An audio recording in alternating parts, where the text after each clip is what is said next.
Live in Nashville, Tennessee. You are listening to the Nashville Daily Podcast. Nashville's #1 daily podcast. Brought to you by Think Nashville. Think Nashville. Think Brad. Think Brad. It's Nashville Daily Podcast. Good morning, Nashville, and welcome to the Nashville Daily Podcast.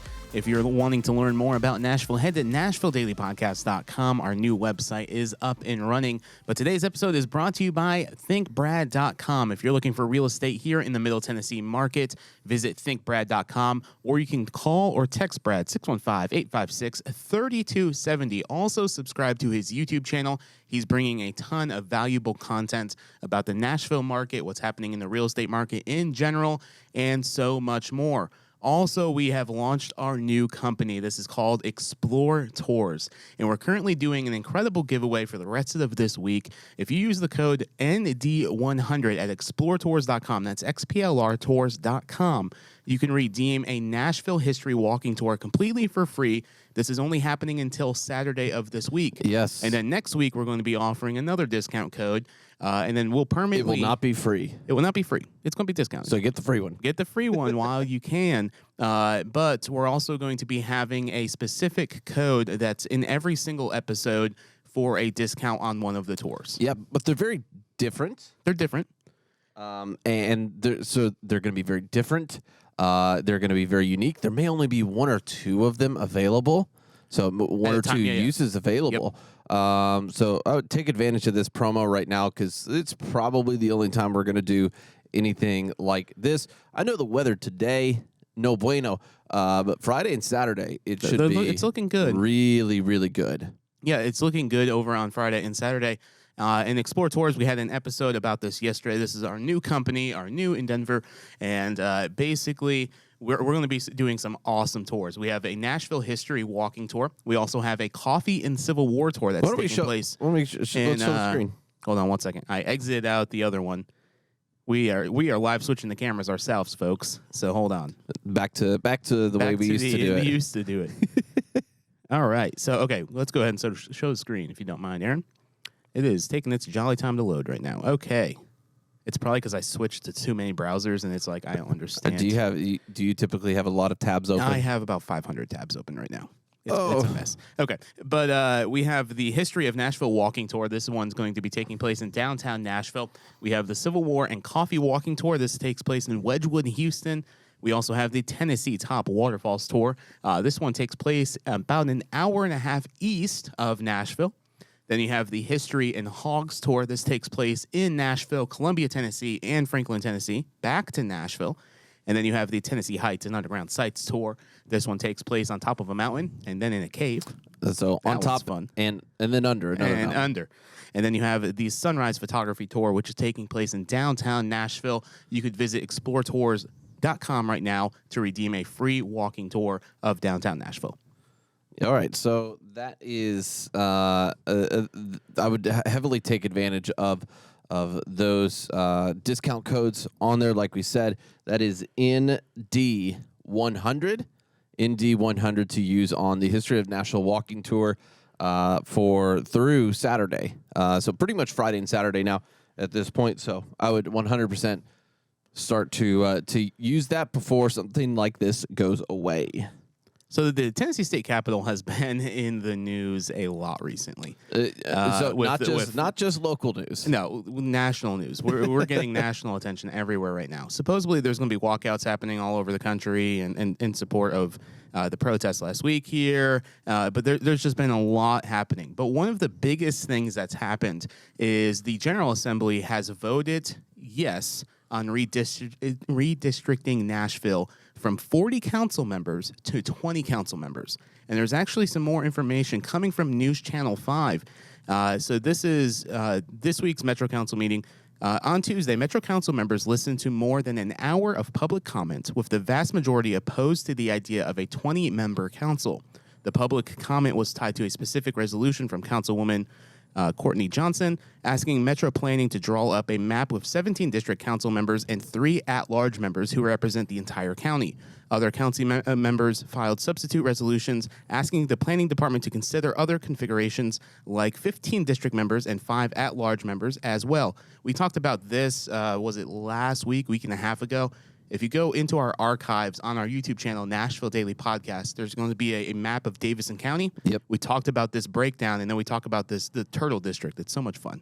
Yes. So this is very interesting because the specific resolution that Metro Council put forward was not necessarily a yay or nay about about should we redistrict or should we not. They didn't really have a say in that, right? Because the new law came from the state, and it was a statewide law. Yep. Not just specifically aimed at Nashville. Correct. It seems like that. Even though the target was Nashville, implemented statewide. And so the public comment, even though the majority was opposed to the idea of a 20-member Metro Council, it doesn't really matter because that's not what the resolution was about. The resolution is about the drawing of the 17 districts with the 3 at large or the 15 district members with 5 at large. It was not a yes or no, should we do this down from 40 to 20? It was, do we want to vote yes on this drawing? So I wanted to point that out because a lot of times there's a lot that's lost in translation about what is actually being voted on here. And the vote was not on whether it should go from 40 to 20. The vote was on the drawing. But after the hearing, the public opposition to the redistricting, this is very interesting what happened during this meeting. Johnston withdrew the resolution entirely. But the funny thing is it doesn't really matter. Because the planning department already had everything done. That she did that, right. Because what was actually happening is that they were voting to ask the planning department to draw these. So the planning department, theoretically, putting in quotations, theoretically had to wait for Metro Council to say, we either want the 15 or the 17. Can you draw this? And it could have been both. They could have said, hey, can you draw both of these? Planning department theoretically had to wait. But they already did it. The planning department already drew it. They did their work. So the planning department really kind of responded and said it doesn't really matter. This has been done for weeks. Yeah, it doesn't really matter that that they asked us to draw it or not because we already drew it, which is very interesting. So now that was entirely pointless on Metro Council's part. It's a waste of it ended up probably they didn't intend for it to be a waste of time. Yeah, but it ended up being a waste of time. It was a 7-hour meeting, if we remember reading that correctly, and they had to defer the second reading of the Titan Stadium, and could be the case. I'm sure they just hated doing that. Yeah. All right, so what's ahead? This is from News Channel 5. On Thursday, April 6th, the Metro Planning Commission will meet at the Sunny West Conference Center at 700 President Ronald Reagan Way at 4 p.m. to hear more public comments and recommend one or more maps to Metro Council. If the commission can't decide on recommendations Thursday, it will schedule another meeting on Friday to make the recommendation. And then it goes on to what's happening with the lawsuit. So Metro has filed a lawsuit against the state to invalidate the law. On Tuesday, a 3-judge panel heard arguments in the case, but it still hasn't issued an opinion. We should hear that today. Fairly soon. I think by the end of the week. Yeah, today or Friday. Possibly. If the court sides with Metro and says the state law can't be enforced, Metro Planning says it will work immediately, stop and things will move forward as a 40-member council with elections coming up in August. Okay, so basically, it would stay the same if the court sides with them. Yep. Okay. So let us know your thoughts on that in the comments. Speaking of city-esque politics, we have 2 new members of the Nashville Mayoral race. Unofficially, one, officially another one. On the official level, I believe, is Democratic State Senator Heidi Campbell. She formally announced her campaign on Wednesday. She is the 9th candidate to enter the race. And Vivian. Vivian's the informal one. No, she has filed paperwork. She has filed the paperwork? According to Okay. the Nashville Post, she has filed paperwork. Okay, Yep. well then two official ones. So the state senator Heidi Campbell has entered the race. She is formally not announced the campaign, but she's submitted paperwork. Gotcha. Okay. So Campbell served 2 terms as the mayor of Oak Hill before running for a spot in the Tennessee Senate in 2020. She also ran for Tennessee's 5th congressional district last year, losing to Republican candidate Andy Ogles. And so kind of her quote that she was quoted in for the Business Journal, she said, I believe that this is a moment when it really truly matters who leads, and currently I do not see Nashville's next mayor in this race. She said, we need to ask ourselves, are we building a city to visit or a city to live in? And so that's going to be her platform right now. She sees Nashville being in the midst of a hostile takeover. Those are her words coming from the Business Journal. Essentially between the state and the city. Because she sees that from the state side. In her opinion, she's quoted saying that in the Business Journal. But it is very interesting because I think if Nashville wasn't a place to visit, it wouldn't have the growth that it has right now. So those two things are heavily aligned. I don't know why people think that those things can be separated very heavily because they very much cannot in a city like Nashville. It cannot. Yep. So that is Senator Heidi Campbell. Okay, and then we have Vivian. Is it Wilhoite? Is that how you say believe it? so. Yeah. She is currently the Davidson County property assessor. I've met her a couple times. She's really nice, really fantastic person. That when I've engaged with her in downtown. So she also, let's see, she's a Tennessee State graduate. Was elected in 2007 for the first of 2 terms on Metro Council. In 2016, she was elected countywide as a Davidson County property assessor. There you go. And now we have, 10 people altogether? I believe so. Yeah, we have 10 people. Which is 10 people in the race.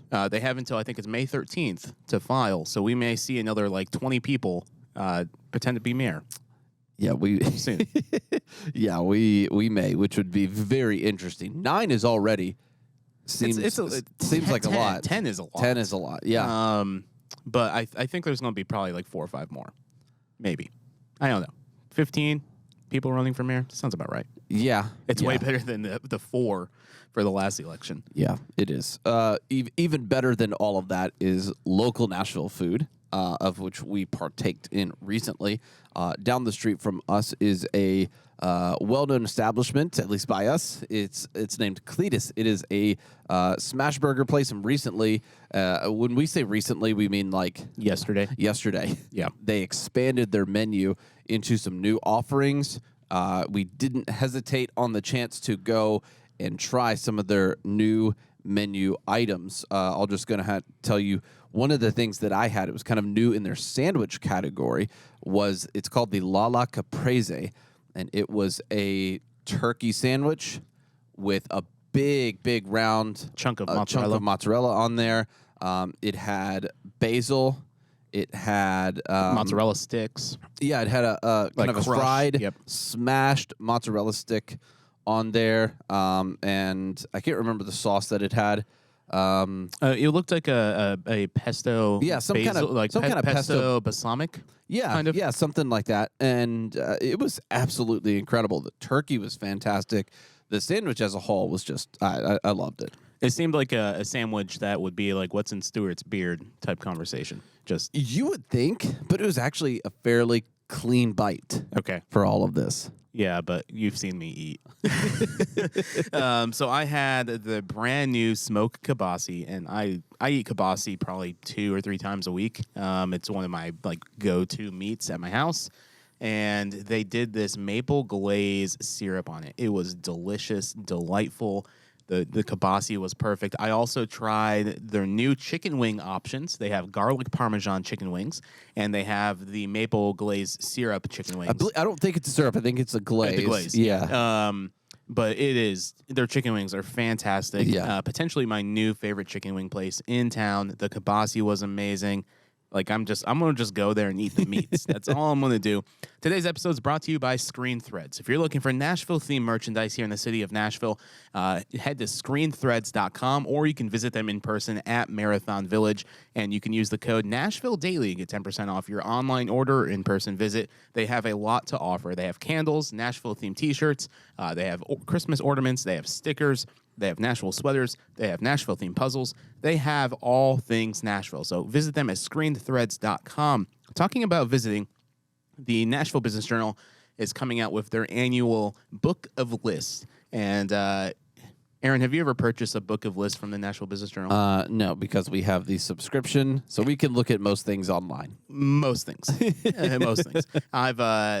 We have one friend who typically buys the list every single year, and I go see it. And I'm like, okay, this is like 150 pages of just literally a list of all of the top attractions, top companies, top performing public companies, all of these things. Yep. So the Nashville Business Journal, on the theme of tourism this week, and with our launch of our tour company, Explore Tours, we wanted to highlight some of the different transportainment companies that are doing really well here in the city of Nashville, and also some of the Nashville attractions that are performing at the top numbers. Yeah, well, this is just kind of in the spirit of, what to go and see now.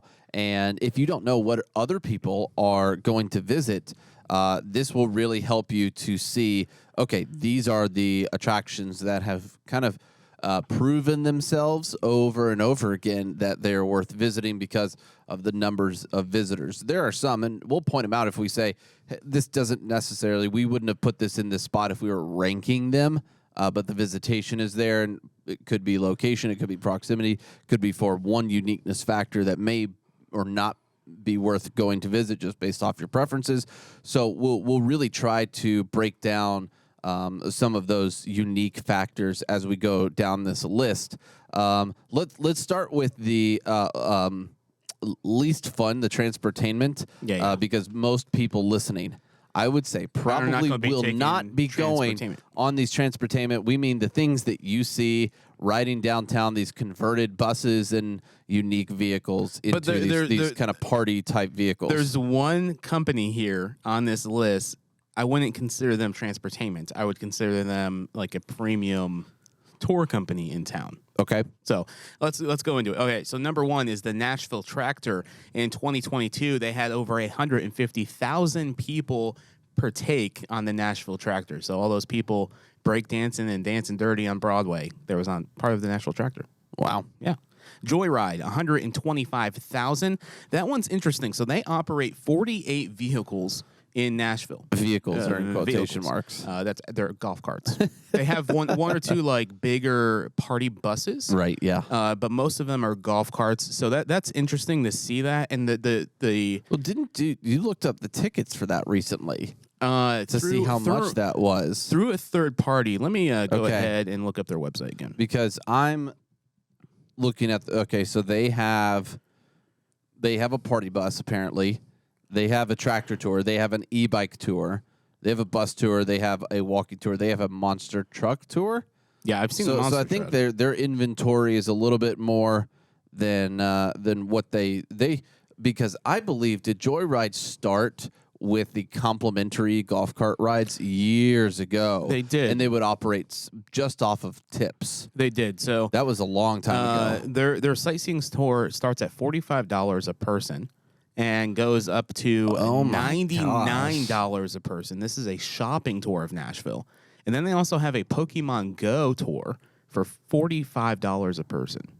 So you go around the different spots around Nashville to play Pokemon Go. I guess that works. For $45 an hour? Yeah, or per person. Per person? Yeah, for 1.5 hours. Jeez. Yeah. So they're making money off of those golf carts. All right, so coming in third place is Sprocket Rocket Party Bike, 110,000. Another pedal tavern. They have 9 vehicles. Then the Nashville Pedal Tavern coming in at number 4, 100,000. They have 10 vehicles. All right, this one I would consider. I know they have the golf carts, I believe, but I would consider this one to be a higher end tour company in Nashville, and this is Mint Julep Experiences. They have, I think it's like 3 or 4 actual vans that go from Nashville down to Jack Daniels or George Dickel. They also have a bunch of stuff up towards Louisville that they do, and they also introduced that helicopter tour, which was super interesting. I think we talked about that. That was a while ago that we talked about that. You get a helicopter ride and you get your own selection of it was your own like private $30,000 or something. Yeah, it was expensive. They had 63,281 people and they have 36 vehicles. Wow. All right, so number 6, Off the Wagon Tours, 52,000 visitors, and the number of vehicles is not listed. Nashville Ultimate Party Bus, number 7. Is it even worth the rest of these are just party buses. Literally, the rest are party buses. Yeah. Let's go to attractions. As much as you guys want to hear the rest of these party bus tour just go look names. at the link. Yeah, link is in the show notes. All right, so this one was not surprising to me because this has been the most visited attraction in Nashville for like the last 10 years. Yep. And this is the Country Music Hall of Fame.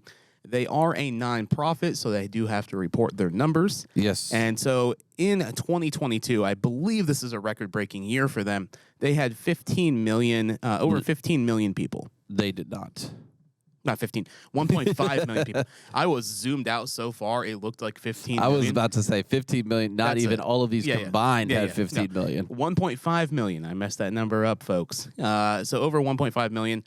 Good for them. They also have RCA Studio B, and I wonder if those numbers are separated. I think they're combined. I would imagine that they are combined. I don't see it on the list by a separate entity. Yeah, so I would imagine that it is combined because you wouldn't want to separate it. You'd want to have the highest number on there so that you can continue to rank number 1 as Nashville's number 1 attraction. That one, for anybody wondering, is located right downtown. It is not the closest attraction to Broadway, but it is one of the closest attractions to Broadway. So that draws in a lot of foot traffic by far. Yep. I think that is probably their number 1 thing. It is also probably the most pushed attraction from a marketing standpoint. Yeah. By the city, by the top 10 lists, all of those things. So it has pretty much every advantage going for it. It fits right into what people go and visit Nashville traditionally for. So it fits right into those lists. All right, so coming in at number 2, you have the Nashville Zoo at Grassmere. I'm surprised. No, typically this has been in the top 3 or 4. I know. The last 4 or 5 years. I'm still surprised. I'm surprised by the amount. Yeah. So compared to the next one, I'm very surprised. Yes. So this is also a nonprofit. This is 1.2 million people, a little bit over 1.2 million people. Almost 1.3. Close to 1.3. So that's a fantastic. That's a fantastic visitation because during COVID and stuff, their numbers were down so significantly. Yeah. And I think you and I talked about this. They practically doubled from COVID. Yeah, they practically doubled from COVID. But I think that because of the marketing pushes that they've pushed hard on social. They're also, we talked about this, and I don't know if they're in the process of this. They're going to be renovating the zoo for a more safari type experience. Wow. We talked about that probably a year ago. It's been so long. It's been a long time. But the interesting thing with the location of this one is it gets so many families that have annual passes. I wonder, I would like to see the breakdown of if those families keep going, if they increase the number of visitations. That is very interesting. I don't know. And Cheekwood would be the same way for that. It says the list ranks by number of paid admissions. Okay. So I would say yes. It includes if somebody bought a membership there and they went 4 times within the year, that would count as 4 visits because each one of those theoretically, is a paid admission. Yeah, that would make sense. All right, number 3 is Cheekwood. And this number is significantly less, almost by 1 million people. Yeah, it's crazy. I was expecting Cheekwood to be closer to 500,000. I was expecting Cheekwood to be closer to 750,000 at least. Okay, so this is 365,000. All four of these, the top four are all nonprofits. All right, number 4, Adventure Science Center, over 270,000 people. I was expecting around that number. Yeah, for Adventure Science Center. That sounds about right. It's such a niche for kids and families that you don't normally see 2 adults, say, or a group of adults go to the Adventure Science Center. Unless it's particular events, like the adult theme events. Yeah, so if it were to have more of an adult side to it, you would probably see that easily double. All right, number 5, I was expecting this number to be a lot higher. This is the Opry Entertainment Complex, 255,000 people. Is that including their concerts, or is that including just people coming to see the attraction? That is, I would say, attraction. Okay. We're not going to see a breakdown of that number. Yeah, I would say attraction. So that would mean the tour that is offered on site, right? I think so. Yeah. So you have the or does that mean even people that enter the atrium at Gaylord? No, because that's free. So then this is paid. So that would have to only mean the tours. The Gaylord is averaging probably 2 million people a year. Yeah. Hands down. Yeah. So just probably the tour. The Gaylord during Christmas probably averages 250,000 people. Yeah. Hands down. Coming in at number 6, not too far behind, almost just 20 or so thousand behind, the Ryman Auditorium, and this is at 230,000. And so I'm guessing that this is for tours as well. Yeah, it would be interesting to see if they're counting the numbers of the concerts, because it would be, if they're doing 300 shows annually and it holds 2,000 people, like that's 600,000 people for concerts. So maybe both of these things are counting their tickets, their ticket sales. I may sit down with these numbers and just figure out the amount of seats. Yeah, see if it works. See if the math works out with that. Number 7 is Andrew Jackson's The Hermitage. Over 200,000 people are visiting The Hermitage.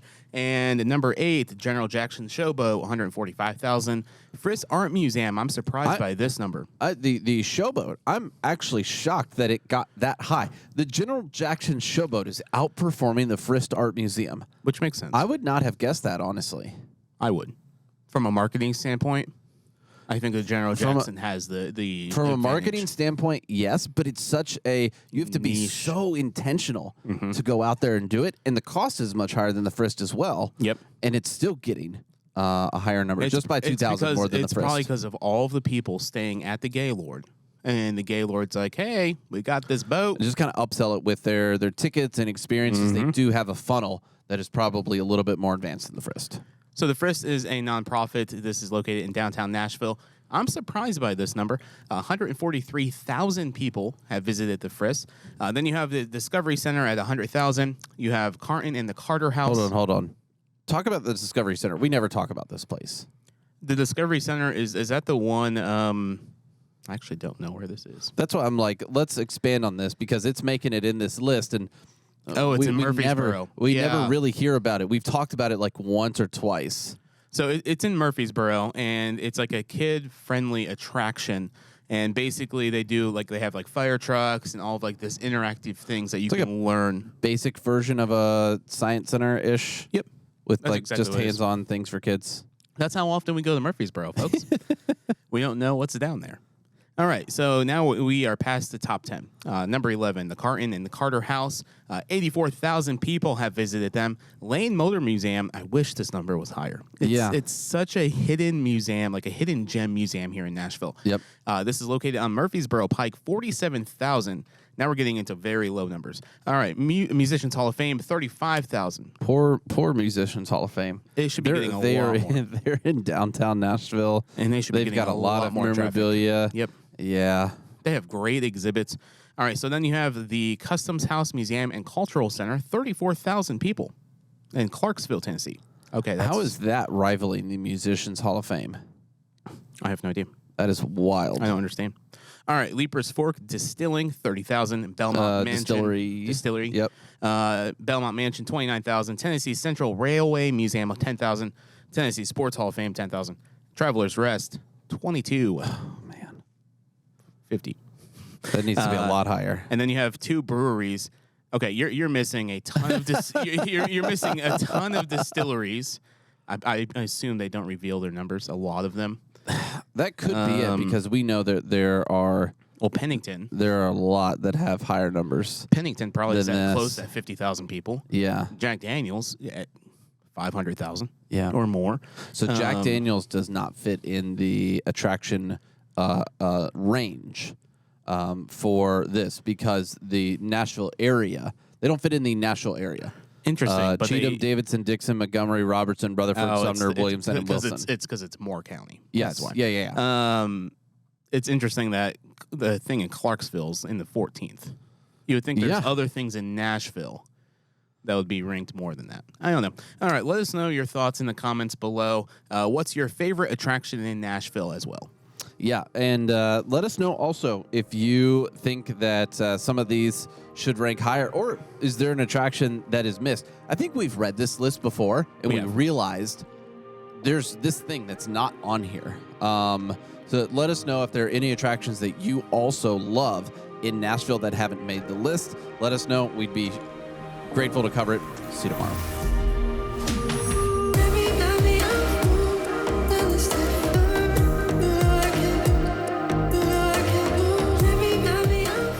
Thank you for listening to the Nashville Daily Podcast. If you want to learn more, head to NashvilleDailyPodcast.com. You can also follow us on social media at explore.nash on Instagram, Nashville Daily Podcast on YouTube, and explore.nash on YouTube as well. The Nashville Daily Podcast is an Explore LLC production, copyright 2023.